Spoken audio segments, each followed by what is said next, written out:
যিকোনো মুহূৰ্তত ব্যাহত হ'ব পাৰে উজনি নামনিৰ যোগাযোগ। দিয়ক কাকজান নদীৰ বাঢ়নী পানীয়ে লৈছে কাল ৰূপ। 715 নং ৰাষ্ট্ৰীয় ঘাইপথৰ ওপৰেৰে বাগৰিছে পানী।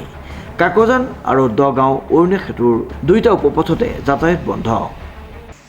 বৰ্তমান কি দেখিছে, পানী কিমান সময়ৰ পৰা বাঢ়িছে? পানী কালি 5:57 পৰা সম্পূৰ্ণ বাদলি পুখুৰী এলেকাটো মানে জলমগ্ন হয়। তেতিয়াৰ পৰা এবাৰে আমি দেখিলোঁ চৰকাৰী বিষয়া, তাৰ পাছৰ পৰা বৰ্তমান আমি দেখা পোৱা নাই। বৰ্তমান SDF NDF বাহিনী তাকো দেখা নাই। চৰকাৰী বিষয়ববীয়া বৰ্তমান কোনো নায়েই, প্ৰশাসনৰ বিষয়ববীয়া কোনো অহা নাই। এফালে মানে ঘৰ ভাঙি কাৰোবাৰ হয়তো ঘৰে চৰে উঠি যাবলৈও আছে। এতিয়া পানী ক্ৰমান্বয়ে বাঢ়ি বাঢ়ি গৈয়ে আছে। যিহেতু দেখা পোৱা গৈছে স্থানীয় লোকসকলে ব্যক্তিসকলক উদ্ধাৰ অভিযানত নামি পৰা দেখিছে। দুচকীয়া বাহনসমূহ পানীৰ তলত মানে পানীত ডুব গৈছে, সেইটো হয় বাৰু। ৰাতি 12:30 বজাত আমাৰ গাঁৱৰ ৰাইজে কলভোৰ পাতি মানুহক মানে পাৰলৈ লৈ আহিছে। নেচাৰীটো ওপৰত আনি খাৰা কৰিছে। গৰু, ম'হ, ছাগলী, হাঁহ, পাৰ এইবিলাক চব মানে কি ক'ব, চবৰে অৱস্থা একে লেলেচ হৈছে। এতিয়া আপুনি দেখিবলৈ পাইছে পানীৰ কি অৱস্থা। আৰু ঢেকীয়ানী ভৰুৱা যিটো পথ, সেই পথটো মানে জলমগ্ন। এই ৰাস্তাটো মানে পানী উঠা এটাই উদ্দেশ্য হ'ল, মেইন কাৰণটোৱে হ'ল কণ্ট্ৰেক্টাৰ দুখ।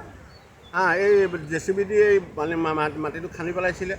আগতে ওখ আছিল। যিহেতু চাৰিলেনযুক্ত পথটো হোৱাৰ পাছত এনে পৰ্যায় দেখা গৈছে। ফ'ৰলেনৰ গাত সম্পূৰ্ণ ইয়াৰ কাৰণে ফ'ৰলেনৰ জগৰীয়া। ফ'ৰলেন বনাইছে, কমচে কম মাটি ওখ ভাগ কৰিব লাগে। এতিয়া দেখিছোঁ ফ'ৰলেনৰ ওপৰত পানী দিছে। তাৰ মানে ফ'ৰলেন মানে কি বুজায়?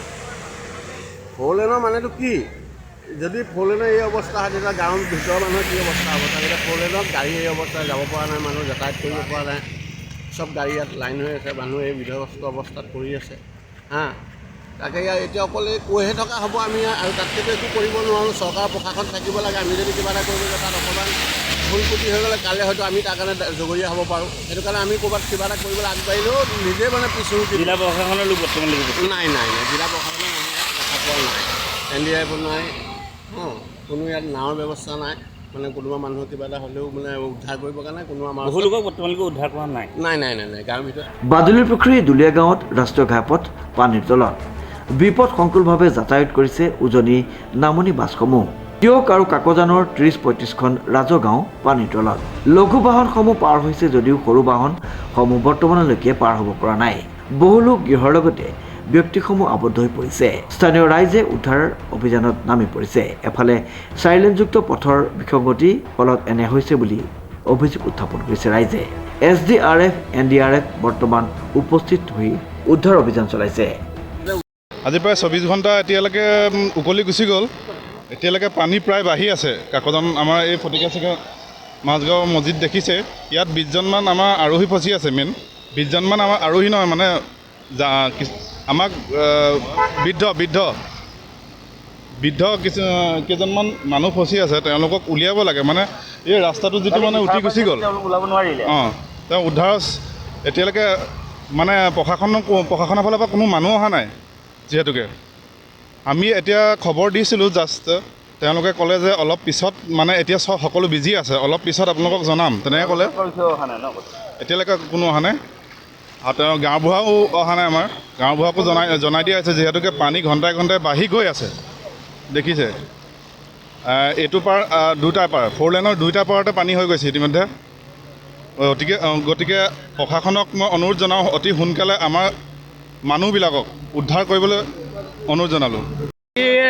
এনেই ৰাতিপুৱাৰ পৰা অলপ বাঢ়িছিলে, কিন্তু 3টা বজাৰ পৰা দ্ৰুতগতিতে বাঢ়িব ল'লে।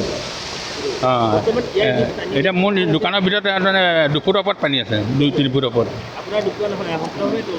তল যাতায়াত বন্ধ হৈ গ'ল। তেতিয়াতো আৰু ভাবিব নোৱাৰি আৰু।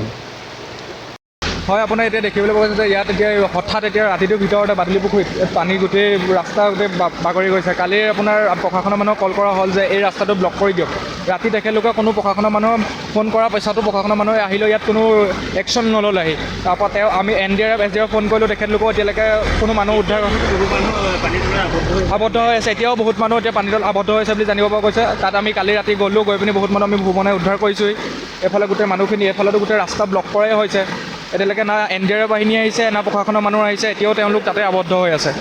দিয়কৰ পৰা বিৰাজ বৰাৰ ৰিপৰ্ট, নিউজ নাও।